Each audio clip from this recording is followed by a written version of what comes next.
உனக்குள்ள இருக்கிற அந்த அபிஷேகத்தின் பலன் உன்னை ஒரு நாளும் எந்த சூழ்நிலையை வச்சு காண்டும் உன்னை பின்வாங்க விடாது. அது உன்னை முன்னோக்கி கொண்டு போகும். விசுவாசிக்கிற பிள்ளைங்க, அந்த பலன் அவனுக்குள்ளாக, அந்த அபிஷேகம் அவனுக்குள்ளாக கொந்தளிச்சுக்கிட்டே இருக்கு. அவனுக்குள்ளாக அதை அவனை எழுப்பிக்கிட்டே இருக்குது. அவன் கேட்கிறான், இவன் ஜீவன் உள்ள தேவனை நிந்திக்கிற இவன் எம்மாத்த அவனால தாங்க முடியல. எப்படி இவன் நிந்திக்கலாம்? இவனை போடணும், இவனை முடியணும், இவனை விட மாட்டேன். அந்த எண்ணம் அவனுக்குள்ளாக. அபிஷேகம் உனக்குள்ள இருந்துச்சுன்னா இன்னைக்கு அந்த எண்ணம் வந்துடட்டும்.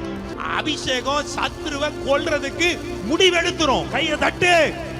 அது ஒரு பலன். உன் பலத்துக்கு முன்பதாக எவனோ எவளோ நிற்கவே. அந்த பலன் அவன் முடிவெடுத்துட்டான். இவனை போட்டுறா, இன்னைக்கு இவனை போட போறேன் பாரு. கையில பட்டயமும் கிடையாது, கையில பெரிய பெரிய ஈட்டியும் கிடையாது, ஆயுதமும் கிடையாது.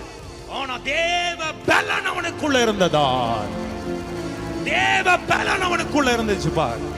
உன்னை சொல்லுவேன், தேவ பிள்ளைக்கு இருக்கிற கிருபை என்ன தெரியுமா? உலக பிரகாரமா எதுவுமே இல்லைன்னா கூட இந்த உலகத்தை ஆளுகை செய்யக்கூடிய பலனையும் கிருபையையும் வாங்கிக்கங்க.